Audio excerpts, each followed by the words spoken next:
Tidak ada satupun negara di dunia yang punya kekayaan varietas budaya yang demikian beragam, Pak. Jadi ini salah satu kelebihan kita harus angkat. Untuk DKI, mohon Pak buat peraturan agar semua penunjang pariwisata di Jakarta menggunakan barang-barang, bahan-bahan yang berasal dari industri berbasis budaya.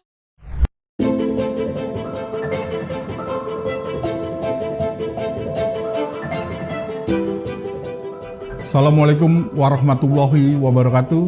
Dengan saya Adi Warman dalam program Serambi Adi Warman. Serambi Adi Warman merupakan program edukasi hukum yang akan membahas tentang permasalahan hukum yang sedang terjadi di masyarakat. Kali ini program Serambi Adi Warman ingin mengintip ruang One Team Press untuk kedua kalinya. Waktu episode yang lalu kita mendengarkan Ketua Dewan Pertimbangan Presiden berbicara tentang tupoksinya, dinamikanya, dan yang tidak kalah pentingnya kedekatan beliau dengan Bapak Presiden Republik Indonesia.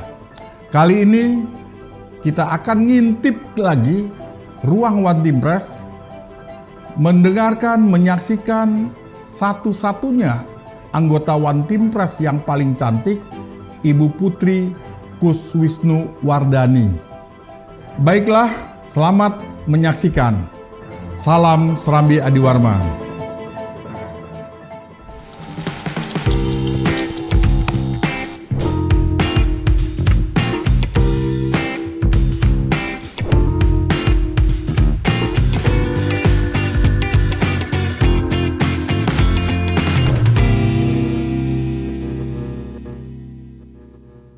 Halo, ketemu lagi kita di Ruang One Team Press bersama dengan saya Prita Laura, dan kembali saya akan menggali-gali lagi ini sosok dari para anggota Dewan Pertimbangan Presiden yang memberikan wisdom kepada Presiden. Kita pengen tahu bagaimana sih cara wisdomnya itu diberikan, bagaimana bisa mereka mendapatkan wisdomnya, dan kita akan mengenal lebih jauh sosok-sosok pribadi mereka, karena yang pastinya Dewan Pertimbangan Presiden yang memberikan wisdom kepada Presiden ini adalah sosok yang sangat luar biasa tentunya. Nah, hari ini saya sudah kedatangan tamu satu-satunya perempuan yang menjadi anggota Dewan Pertimbangan Presiden. Siapa lagi kalau bukan ini dia Ibu Putri Kuswisnuwardani. Halo Prita. Ibu. Aduh, Ibu ini usia kalau saya hitung-hitung dari tanggal kelahiran Ibu usia udah 64 tahun ya Bu. Benar. Ya. Saya masih begini loh. Aduh, saya mungkin latar belakangnya di kosmetik itu Prita. Dia ya Bu ya, sama jamu ya mungkin ya Bu ya. Nanti kita kulik. Awet-awet. Iya, Ibu masih begini benar-benar nggak kelihatan. Hadirin sekalian, kalau langsung ketemu di sini luar biasa sekali. Ibu, apa kabar Bu? Baik. Sehat ya Bu ya? Iya, sama-sama. Sibuk apa sekarang? Sekarang selain membantu Presiden, saya juga masih menjadi ketua Dewan Pembina dari Yayasan Putri Indonesia. Dan karena di One Team Press ini saya tidak boleh berada dalam struktur organisasi usaha secara langsung ataupun organisasi profesi atau industri. Jadi saya harus lepas semua itu gitu ya. Jadi bisanya hanya sebagai penasehat. Di Kadin pun saya juga menjadi salah satu anggota Dewan Penasehat di Kadin.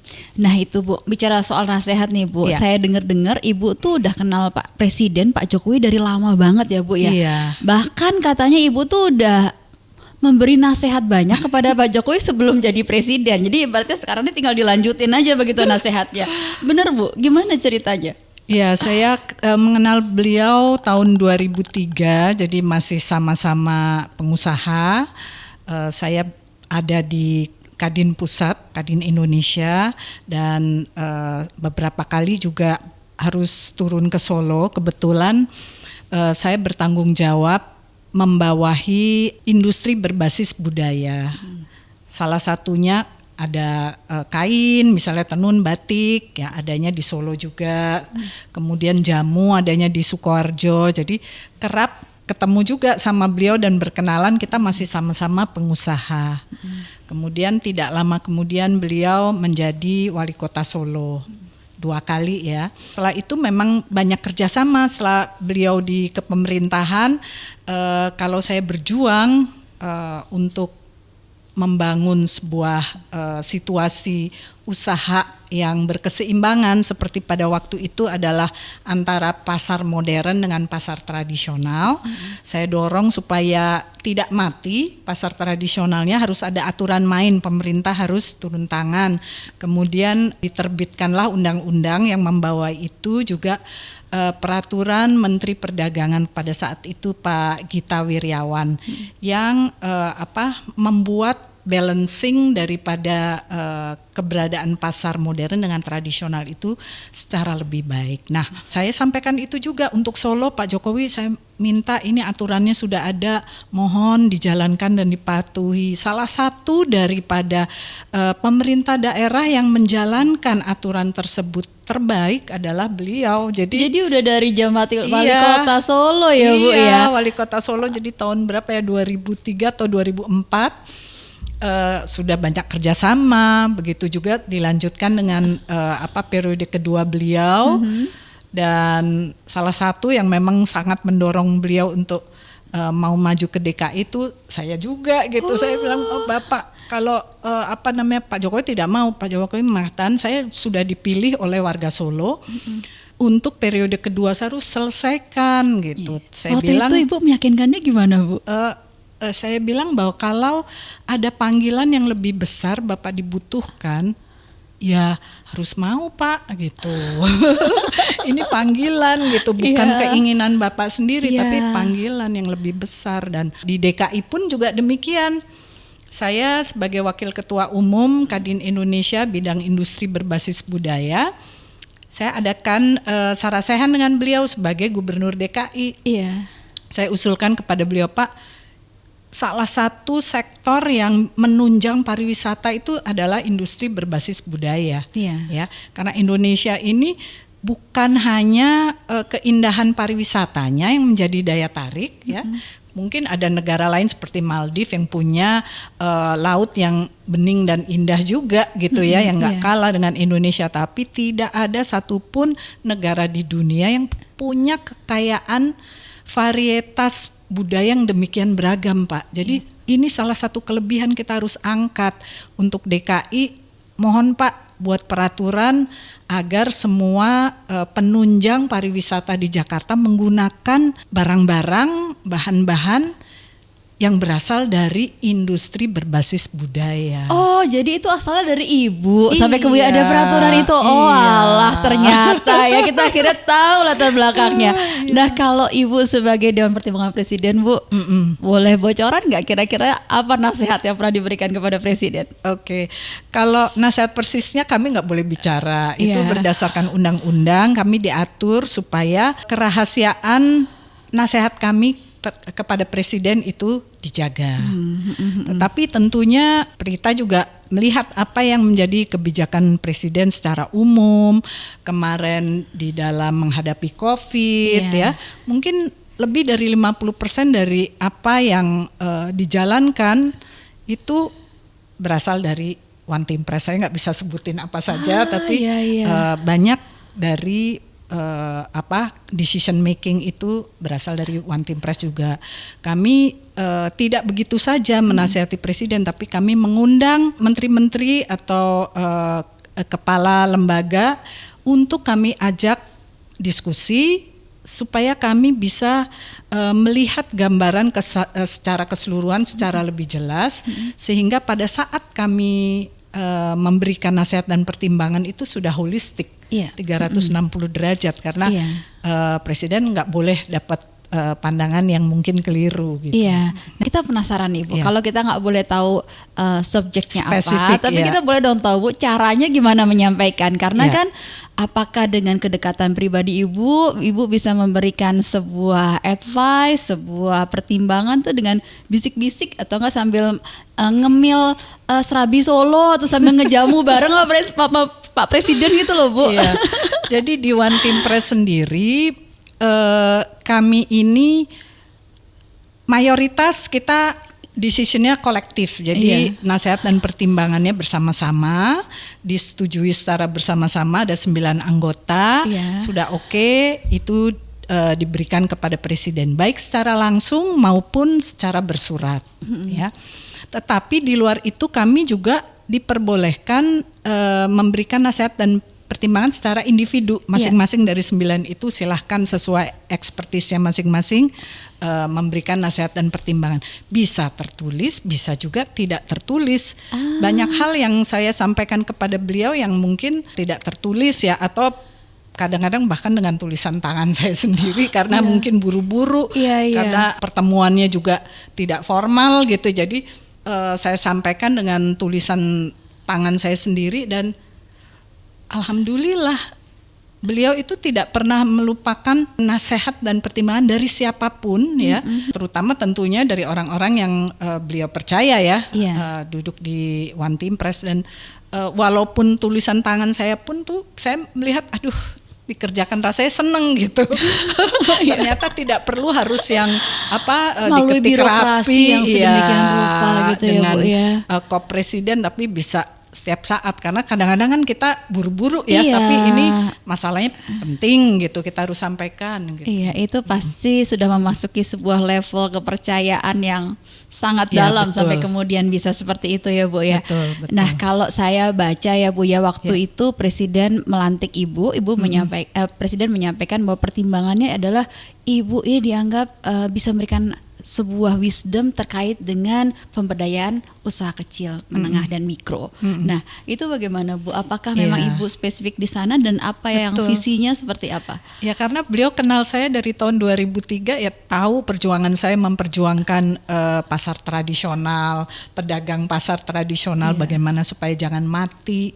Jumlahnya pedagang pasar toko tradisional aja ada 16 juta. Nah, katakan pegawainya 3 dikali udah berapa tuh?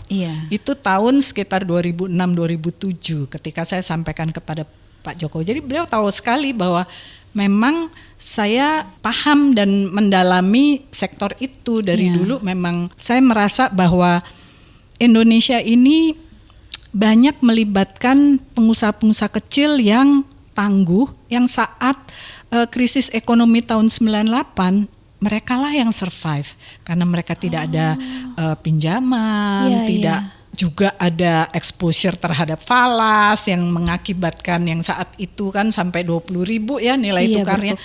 Mereka tidak terkena dampak sama sekali, sehingga semakin banyak dan semakin tangguh pelaku-pelaku usaha mikro dan UMKM kita ini, semakin kuat ekonomi Indonesia. Jadi pembelajaran dari sana ya Bu ya. Sampai kemudian di COVID pun juga Presiden menerapkan strategi yang sama.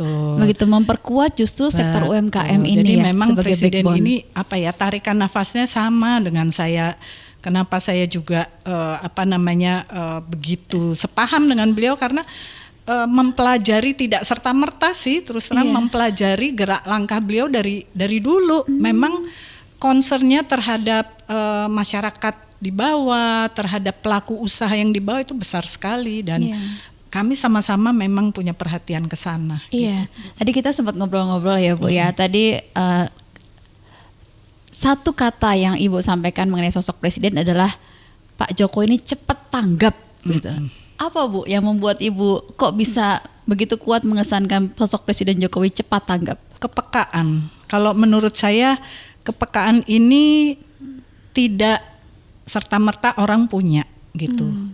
Walaupun orang yang berpendidikan, yang terlatih ya, tetapi ada unsur tambahan ya. Mungkin ya kalau saya percaya bahwa banyak filosofi Jawa yang bisa kita jadikan landasan untuk penyempurnaan kita sebagai manusia. Misalnya apa Bu yang pernah dibicarakan bersama dengan Pak Jokowi filosofinya? Ingin dengar dalam deh, hal itu nggak terlalu banyak bicara, tapi kami sama-sama mengerti, mungkin karena berasal dari dari latar belakang yang sama kan gitu. Jadi seperti tadi Prita melihat ya di Instagram saya ada postingan filosofi Jawa gitu ya. Turuning sinatrio rembesing madu tedak ing wong amara tapa mustikaning ratu. Itu artinya keturunan Satria. Kasatria tuh apa sih? Kasatria tuh pertama punya rasa cinta terhadap bangsa kan, Iya, gitu. iya. Fighting untuk ini. Nah, kedua rembesing madu. Madu tuh kan kental. Iya. Kalau disaring kan yang jatuh ke bawah tuh cuman sedikit. Iya. Artinya tersaring dengan sangat ketat. Iya. Tedaing wong amorotopo itu berjalan sesuai dengan kesadaran yang tinggi. Jadi manusia tuh harus kayak gitu. Iya, iya. Dan itulah yang membuat Pak Jokowi peka banget. Kenapa saya bilang peka banget? Karena kesadarannya tuh tinggi. Iya. Kemudian Mustikaneng Ratu itu sesuatu yang berharga bagi raja, bagi bangsa, bagi negara, bagi pimpinan negara. Gitu. Iya. Kalau melihat seseorang yang kesadarannya tinggi, berarti dia tidak fokus ke dirinya ya Bu ya. Betul. Outward looking ya, melihat keluar dan sekitarnya. Betul. Jadi itu didikan ya. Kalau menurut saya kebetulan beruntung ibu saya juga dekat sekali dengan Bu Noto, almarhum Bu Noto, ibunda Pak Jokowi. Iya. Dan di situ saya justru melihat sosok Pak Jokowi itu kenapa bisa seperti itu, karena didikan beliau. Jadi ya ibu saya bisa dekat karena mungkin setipe juga dengan Bu Noto gitu ya. Iya. Apa yang ibu saya ajarkan, saya yakin Bu Noto almarhum juga ajarkan kepada Pak Jokowi. Jadi memang kedekatannya memang bukan hanya lama, Iya, tapi juga secara sudah hati, begitu filosofi secara ya. hati udah satu nafas kalau Iya, tadi bahasa ibu iya, ya. iya. Nah Bu, kalau tadi bicara soal UMKM Bu, Iya. ini kan juga banyak UMKM kita yang bergerak di jamu, obat tradisional Bu, yang selama ini udah lama teriak-teriak Bu, nggak bisa punya tempat begitu ya untuk dalam sistem pengobatan kita. Kemudian juga bagaimana itu bisa di cover oleh jaminan kesehatan. Nah, apakah itu juga salah satu hal yang diperjuangkan oleh Iya. Ibu Iya. di dalam Watimpres Bu kepada Presiden? Iya. Di Watimpres saya tidak bisa ungkapkan. Iya. Siapa tahu Ibu lupa, saya lagi mancing-mancing sih Bu. Tetapi sejak dari lama saya ketua dari Asosiasi Kosmetika, ketua dari Asosiasi Jamu dulu ya sebelum menjadi Watimpres. Jadi memang itu perjuangan kita dari lama. Dari tahun 2009 saya sudah berjuang supaya jamu ini mendapatkan tempat yang terhormat, yang bisa disamakan dengan obat-obat modern atau farmaseutikal. Iya. Ya. Perjalanannya lama. Dari tahun 2009, 2023 kemarin berarti tahun yang 14 tahun ya. Oh iya, 14 tahun Bu. Baru keluar Perpres oleh Pak Jokowi yang menginstruksikan kepada semua lembaga negara dan kepala daerah untuk memanfaatkan dan memajukan jamu. Wah, itu kemajuan besar banget biasa itu Bu. Itu kapan Bu perjuangan. keluarnya Bu? Baru 1 bulan yang lalu. Masih fresh from the oven ya Masih Bu ya. fresh Wah, itu from the perjuangan oven. 14 tahun. Sangat. Dan apakah kemudian kan selama ini kalau kita berkaca dari pengobatan East ya, pengobatan timur, kita berkaca dari China, India, Korea, pengobatan tradisional itu diakui dalam sistem kesehatannya, bahkan diakui oleh jaminan kesehatannya. Apakah akan sampai ke arah sana begitu Bu? Arahnya ke arah sana karena itu akan nanti disamakan melalui universitas. Iya. Jadi kalau sudah masuk ke dalam universitas pendidikan dokter, pendidikan apoteker, pendidikan perawat, itu dengan sendirinya diresepkan dokter dan akan mendapat tempat atau peran yang sama di BPJS ya, klaimnya Iya. bisa di reimburse.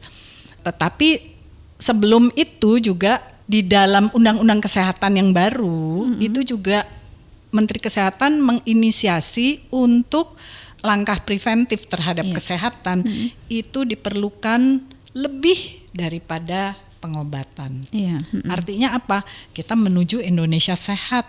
Jangan sampai Indonesia sakit, klaim BPJS-nya jadi sangat tinggi Iya. ya, meledak. Nah, sebelum itu ya harus pola hidup sehat itu dijaga. Minum jamu, olahraga gitu kan ya, cukup tidur dan lain sebagainya. Nah, itu yang ditekankan di undang-undang yang baru. Jadi itu klop sekali dengan Perpres jamu yang baru keluar itu. Wah, itu dampaknya banyak ya Bu, bukan hanya UMKM, tapi kemudian juga mempertahankan keanekaragaman hayati kita, begitu ya Bu ya. Wah, selamat ya Bu ya, Terima akhirnya kasih. pecah telur. Nah, Bu, Ibu ketika kemudian berkomunikasi dengan Pak Jokowi dalam kapasitas secara pribadi, Dewan Pertimbangan Presiden yang punya hubungan yang sudah sangat dekat begitu, Bu, pernah curhat nggak Pak Jokowi, Bu, mengenai kegelisahannya mengenai bangsa ini contohnya? Oh ya, kerap sih kalau kebetulan ada kesempatan bersama-sama mendiskusikan itu, apa saja yang kira-kira masih jadi PR, apa juga yang sudah menjadi capaian dan kenapa langkahnya ke sana, itu pasti ada gitu ya.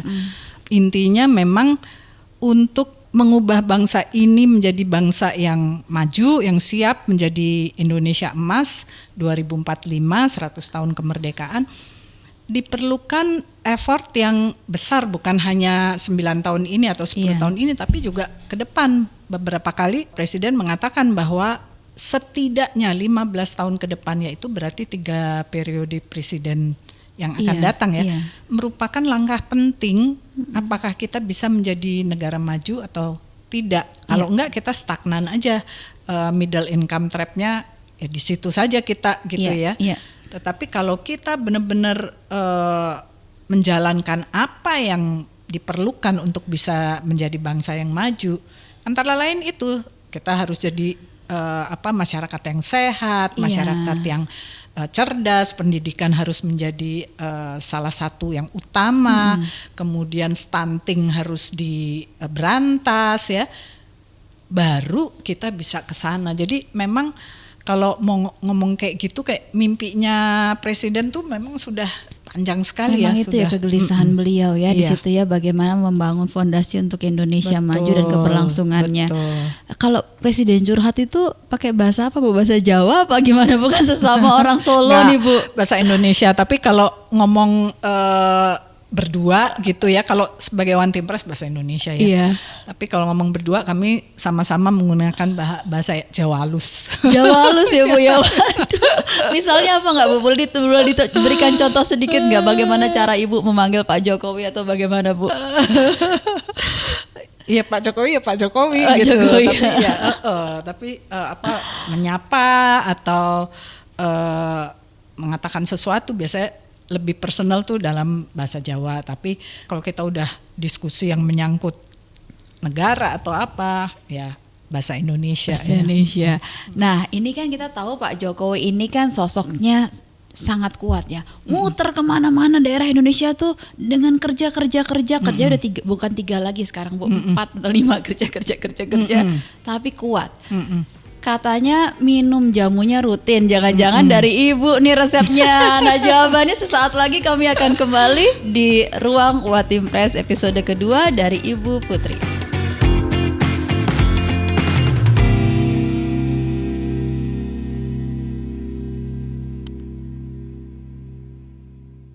Anggota Dewan Pertimbangan Presiden yang satu ini, Ibu Putri Kuswisnuwardani, satu-satunya perempuan di Dewan Pertimbangan Presiden, dan punya banyak cerita kedekatan juga dengan Presiden yang hanya bisa diceritakan oleh Ibu Putri lah.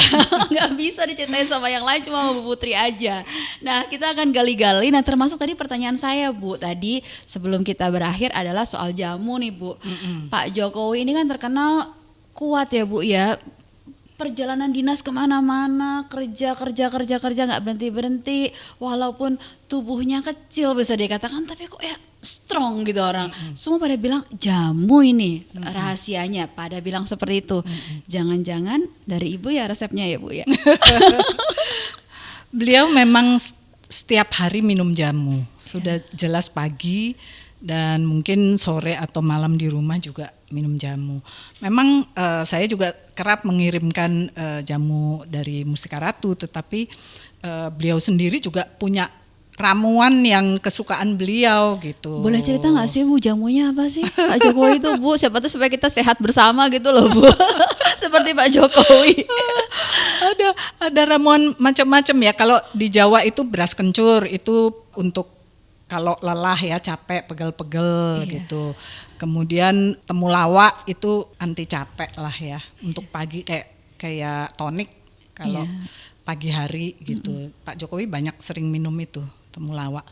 Jadi memang beliau itu menghindari sakit dengan yaitu kenapa mungkin Kementerian Kesehatan dengan undang-undang kesehatannya menuju Indonesia sehat dengan preventif itu sebenarnya apa yang dijalankan Pak Jokowi selama ini. Kalau itu kan tadi resep jamu, rahasia, kekuatan dan energinya Pak Jokowi yang gak habis-habis untuk melayani rakyat. Nah sekarang saya pengen tahu Bu, apa sih rahasia jamu kecantikannya Ibu yang 64 tahun masih begini? Itu semua gini ya, kalau kita sehat dengan sendirinya semuanya terjaga ya, fungsi daripada organ tubuh kita juga bekerja lebih baik kan gitu. Saya sih hanya ngikutin ibu saya aja ya, ibu saya melihat apa dari kecil memang setelah akil balik itu udah langsung minum jamu terus sampai tua ya, sampai sekarang. Iya, nah itulah dia. Jadi ya sekarang udah banyak juga kemasan jamu yang dikemas dalam bentuk modern ya Bu. Betul, ya. Dan itu yang menarik. Nggak ya. harus pahit. Iya. Ada yang bentuknya kaplet ya. Iya. Ada yang bentuknya ready to drink. Jadi ya tidak ada kendala bagi generasi milenial dan Gen Z untuk mulai minum jamu juga. Nah itu dia tuh wisdomnya salah satunya untuk kesehatan kita tuh seperti itu. Betul. Nah Bu, kalau bicara mengenai peran Ibu sebagai Watimpres tadi di episode pertama Ibu menceritakan bahwa Ibu harus melepaskan banyak hal karena seorang Dewan Pertimbangan Presiden Ibu katakan harus pandito, harus sudah selesai sama yang lain-lain gitu. Bebas kepentingan. Nah pertanyaan saya, melepaskan itu semua kan tentunya bukan pilihan yang mudah juga dong Ibu, dan pastinya Ibu bukanlah seseorang yang ini adalah semata jabatan, bukan gitu. Apa yang membuat Ibu mau melakukan berkorban sampai seperti itu? Karena saya ingin membantu seseorang yang saya percaya, yaitu Presiden Joko Widodo ya. Kenapa begitu percayanya dengan Presiden Jokowi? Ya pertama karena kenal sudah demikian lama sehingga saya tahu sosok beliau seperti apa. Dan saya tahu bahwa beliau itu memang bebas kepentingan, memang pengabdian ininya, hidupnya tuh kepuasan dia. Mungkin kalau orang laki-laki adrenalinnya naik, nah itu kalau dia melihat apa yang dia lakukan untuk rakyatnya berhasil, ya itulah adrenalinnya keluar di sana gitu. Jadi saya ingin mensupport sosok seperti itu, sosok yang saya percaya gitu ya. Iya. Wah, luar biasa. Jadi pengenalan Ibu melihat bahwa Pak Jokowi memang seperti itu karakternya, pribadinya ya Bu ya. Betul. Kepuasannya adalah untuk melayani orang banyak. Iya, saya saksi hidupnya. Saksi hidupnya begitu sampai Ibu melepaskan semua untuk kemudian di Dewan Pertimbangan Presiden. Bu, karena Ibu kan suka bicara bahasa Jawa begitu ya dengan Pak Jokowi. Ketika Ibu menyampaikan sesuatu, proses komunikasinya gimana? Bagaimana caranya Pak Jokowi menjawabnya Bu? Dalam bahasa Jawa atau apa gitu misalnya Bu, kita pengen denger loh Bu. Aduh saya lupa juga apa, tapi kami kalau bicara santai ya dalam bahasa Jawa halus sama-sama gitu. Tapi kalau mengenai pekerjaan ya mungkin lebih mudah, lebih praktis kita bahasa Indonesia. Gitu. Tadi katanya Pak Jokowi sempat kalau sama Ibu langsung bilang ngertos Mbak. Oh gitu. Iya, jadi kalau saya mengusulkan sesuatu gitu ya, dan memang beliau itu karena peka dan punya level pemahaman yang hampir mirip sama saya. Jadi ketika saya sampaikan sesuatu, beliau dengan cepat mengatakan ngertos Mbak. Itu artinya saya paham, saya pasti jalani. dan benar tinggal tunggu aja itu terjadi. Gitu. Oh begitu ya, jadi ngertos Mbak gitu artinya frekuensi udah sama, udah langsung jalan begitu ya. Wah itu untuk sampai ke level seperti itu luar biasa. Mengenal lama saja tidak cukup loh itu Bu. Diperlukan kepercayaan yang tinggi. Iya.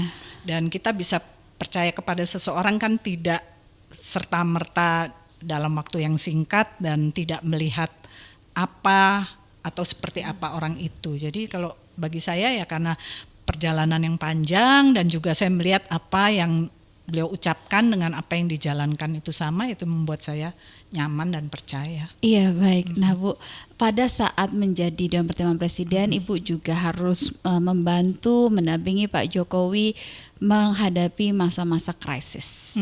Bukan hanya krisis nasional tapi juga global.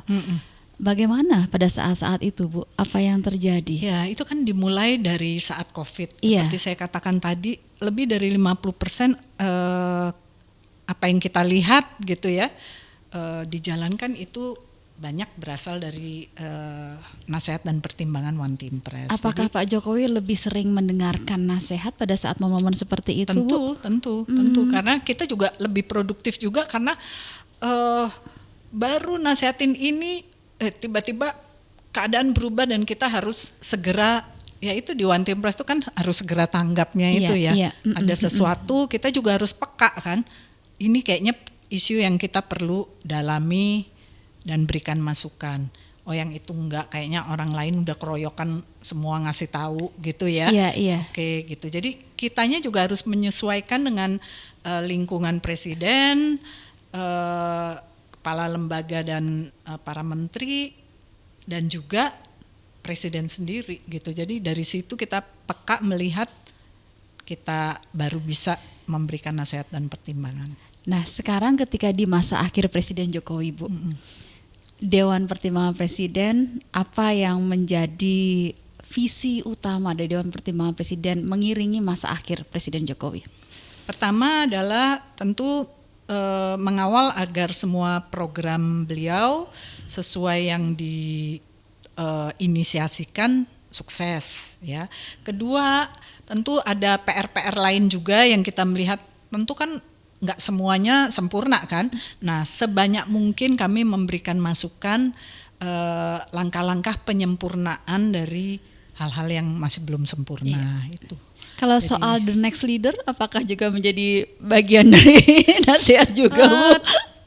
Tidak sih sebenarnya, karena One Team Press itu kan berhenti bersama dengan presiden berhenti. Iya.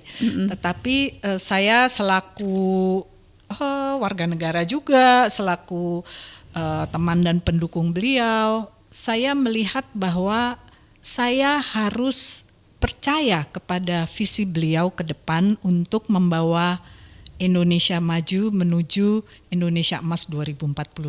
Karena saya yakin apa yang beliau pikirkan, beliau melangkah itu sudah dengan pertimbangan yang matang.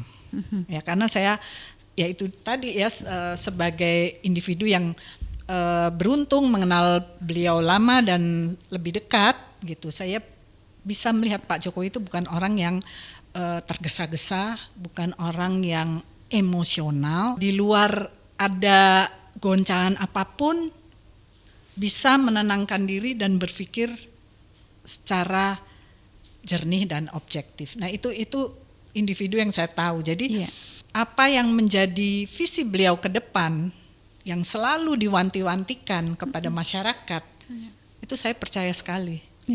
Dan saya juga sepaham dengan beliau bahwa memang periode 3 kali pemilihan presiden ke depan, which is 15 tahun ke depan ini, itu menjadi kunci 2045 itu akan tercapai atau kita hanya stuck di sebagai middle income country aja. Kalau Dewan Pertimbangan Presiden ini apakah memberikan nasihat, pertimbangan hanya terkait dengan program presiden saja atau juga bisa mengenai hal-hal lain juga? Tidak, posisi bisa. Politik dan sebagainya bisa semua, juga? Semua. Wow. Jadi kan di kita itu latar belakangnya macam-macam. Iya. Politisi ada, tapi politisi tidak mewakili partai, hanya diri sendiri, membawa dirinya sendiri. Makanya semua baju harus lepas ya. Kemudian ada pelaku usaha. Jadi memang Pak Jokowi ini tidak memilih ekonom, ya.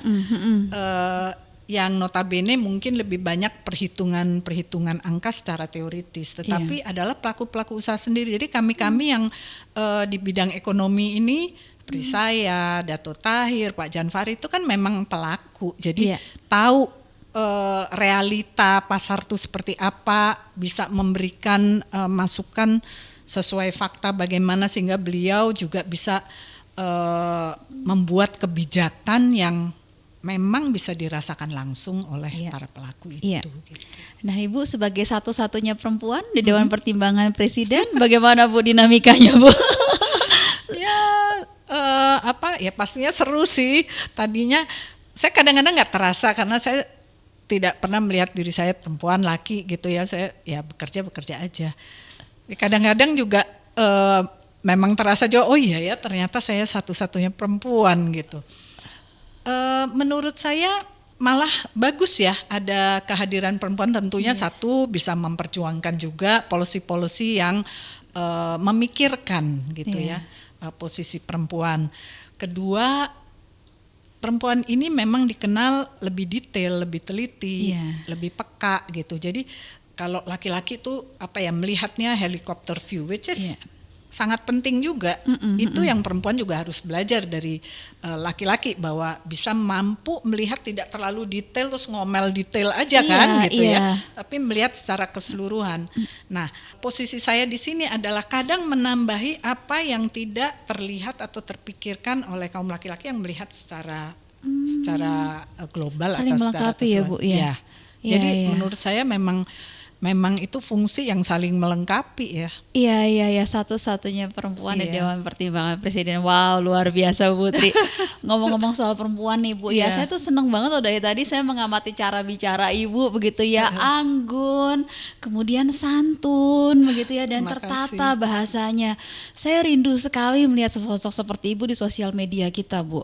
Saya kalau melihat sosial media sekarang, perempuan-perempuan yang menjadi key opinion leader, yang menjadi followernya banyak, diikuti oleh banyak orang. Ini justru yang tanda kutip agak urakan gitu loh Bu. Masa keindonesiaannya nih, loh yang begini kok malah disukain sih gitu. Menurut pandangan Ibu sendiri bagaimana? Ibu kan juga banyak giat dalam pemberdayaan perempuan, juga melalui Putri Indonesia juga. Bagaimana menurut Ibu fenomena ini? Ya. Satu, bahwa memang hiburan itu mudah dicerna, itu kita harus akuin ya.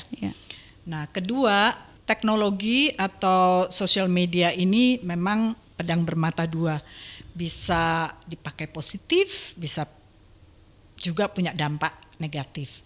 Nah, tinggal siapa yang memakainya.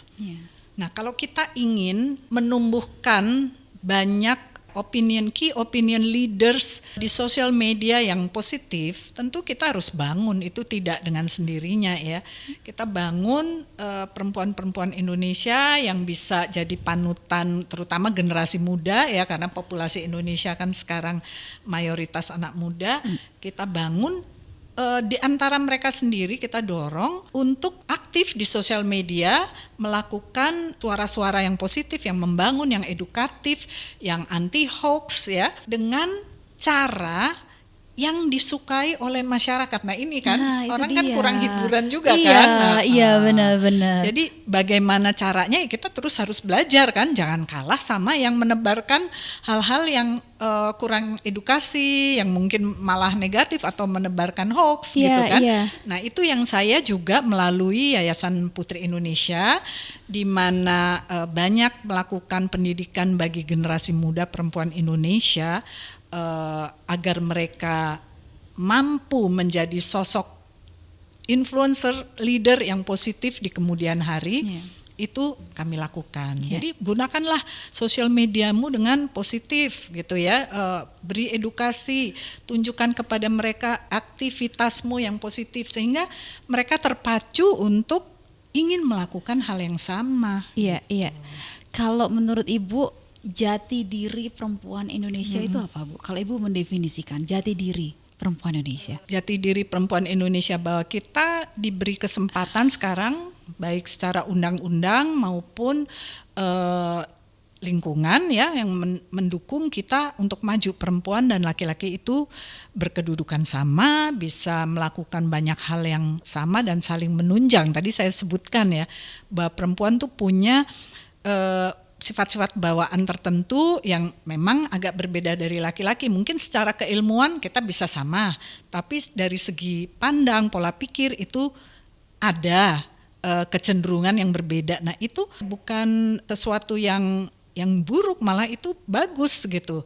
Nah untuk perempuan juga belajar dari laki-laki untuk menjadi lebih rasional, lebih bisa melihat segala sesuatu secara lebih luas, itu ada baiknya juga gitu kan. Jadi kita saling melengkapi, saling belajar. Tetapi harus diingat juga bahwa memang kita sama dalam arti kesempatan, tetapi tidak harus kita sama dalam arti kita menjadi laki-laki, enggak. Memang Tuhan menciptakan dua makhluk yang berbeda dengan kelebihan dan kekurangannya masing-masing, dan di dunia ini keduanya saling melengkapi gitu.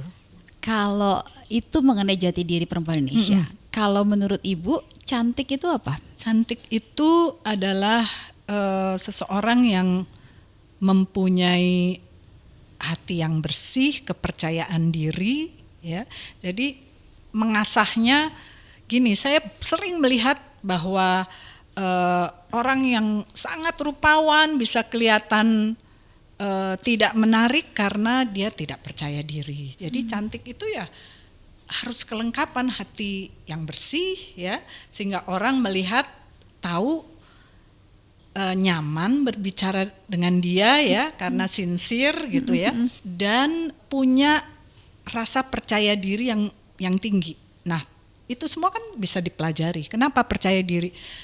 Kalau katakan saya datang ke podcast ini, tadi saya lihat juga Prita sudah siap mempelajari Instagram saya juga kan seperti itu, ya. Nah, kalau kita mempersiapkan diri setiap kita akan bertugas atau ketemu orang, maka itu akan menampilkan diri kita sebagai perempuan yang cantik. Saya baru lihat kemarin podcastnya Erina, Putri Indonesia saya, mantunya Bapak Presiden, yang diinterview oleh Putri Tanjung, staf khusus Presiden Milenial.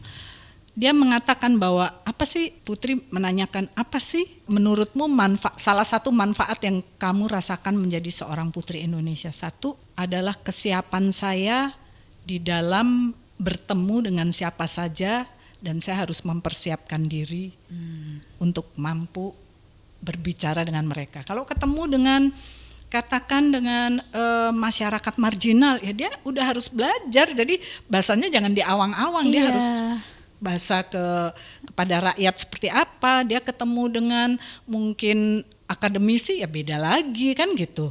Jadi ya itulah kelebihan, memang semuanya itu kan belajar, ya, gitu. Jadi nggak serta-merta ada di situ karena lahir begitu gitu, ya, jarang sekali. Tapi semua bisa dipelajari. Jadi semua perempuan Indonesia bisa cantik. Nah itu dia. Jadi semua perempuan Indonesia bisa cantik sepanjang kita terus memilih, ditambah make up lagi. Waduh, ditambah jamu lagi, Bu, jangan lupa. Nah, Bu, ini Ibu kan sudah mau masuk ke masa akhir jabatan sebagai Dewan Pertimbangan Presiden. Apa kegelisahan Ibu? Saya melihatnya pertama, bagaimana membantu Presiden untuk merapikan bagian-bagian yang mungkin masih belum sempurna. Memang kita pun juga terbatas, ya, karena di saat menjelang Pilpres dan Pilkada ini kan mungkin banyak menteri-menteri yang juga sudah mulai sibuk gitu, ya. Jadi tapi kami tetap akan berusaha melengkapi penyelesaian tugas Presiden Joko Widodo ini sebaik mungkin gitu. Jadi mana yang masih kosong-kosong kami coba untuk ingatkan kembali atau berikan masukan kembali, itu satu. Kedua, kegelisahannya ya apa yang sudah dilakukan dengan baik selama 9 tahun ini dan 10 tahun nanti dengan tahun depan bisa diteruskan oleh suksesornya dengan baik atau bahkan lebih baik. Itu yang jadi harapan saya sebagai One Team Press maupun sebagai warga negara Indonesia. Itu kegelisahan. Iya. Kekhawatiran Ibu apa? Kekhawatiran tingkatnya lebih tinggi, Bu. Itu benar-benar saya khawatir banget kalau ini terjadi gitu. Apa, Bu? Kekhawatirannya kalau seandainya penerusnya tidak bisa memahami jalan pikiran dan mimpi, cita-cita Pak Jokowi. Seperti saya katakan, saya percaya kepada beliau. Makanya saya tahu beliau itu punya rencana begini karena apa gitu kan. Nah tapi kan gak semua orang bisa memahami itu. Nah kalau nanti penerusnya itu juga tidak memahami cita-cita, dreamnya, impian beliau bagi bangsa ini yang demikian besar, ya itu yang bikin saya merinding. Iya itu ya tadi Ibu ya, betul itu kekhawatirannya Ibu. Bu Putri melihat kedekatan Ibu bukan hanya sebagai Dewan Pertimbangan Presiden, tapi hubungannya dekat sudah cukup lama dengan Presiden Jokowi. Jika Ibu bisa memberikan pesan kepada Presiden Jokowi secara personal di podcast ini dalam bahasa Jawa yang biasa digunakan ketika Ibu berkomunikasi dengan Presiden, apa Bu kira-kira pesannya Bu? Mungkin bukan pesan tapi ucapan terima kasih. Kami ngaturaken matur gungging panuwun Bapak Joko Widodo Presiden kaping 7 sangang taun menika Indonesia sampun panjenengan damel majeng lan karaharjan. Setunggal malih matur nuwun. Wah, luar biasa. Dan memang seperti itu Bu, Iya. cara menyampaikan Ibu bicara kepada Presiden Jokowi. Iya, kalau kami bicara santai sama-sama bahasa Jawa halus. Artinya apa tadi Bu? Mengucapkan terima kasih Presiden ke-7 Joko Widodo 9 tahun ini Indonesia sudah dibuat maju dan sejahtera. Wah, luar biasa. Jadi itulah dia, kita sudah dapat bocoran sedikit ya bagaimana kalau Ibu berkomunikasi dengan Presiden Jokowi, dan menjadi pesan terima kasih dari Ibu Putri kepada Bapak Jokowi sebagai anggota dari Dewan Pertimbangan Presiden. Sebelum kita akhiri dengan quotes Ibu, saya mau tanya sekali lagi Bu, saya penasaran. Apakah Pak Jokowi masih orang yang sama Bu? Yang Ibu kenal dulu ketika masih sama-sama pengusaha, belum jadi pejabat wali kota Solo, bahkan belum jauh sebelum jadi presiden, dengan sosoknya saat ini? Mayoritas masih sama. Jadi tentunya kalau penampilan dari luar lebih ditata ya sebagai seorang presiden kan, penampilannya, bajunya dan lain sebagainya. Caranya berbicara juga sekarang sudah jauh tata dan bisa panjang tanpa teks ya.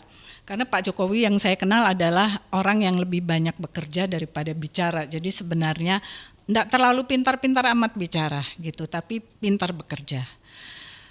Saya melihatnya yang lainnya masih sama, termasuk bagaimana beliau kalau kunjungan ke daerah masih melakukan hal yang sama ya.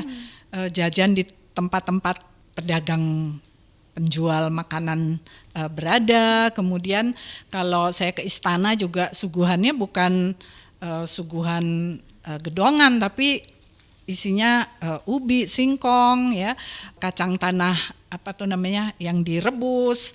Jadi ya dengan 9 tahun ini saya percaya beliau dibawa makan sudah kemana saja tentunya, tetapi tetap menyukai hal yang sama. Itu representasi dari kesederhanaan presiden yang dari dulu hingga sekarang masih sama.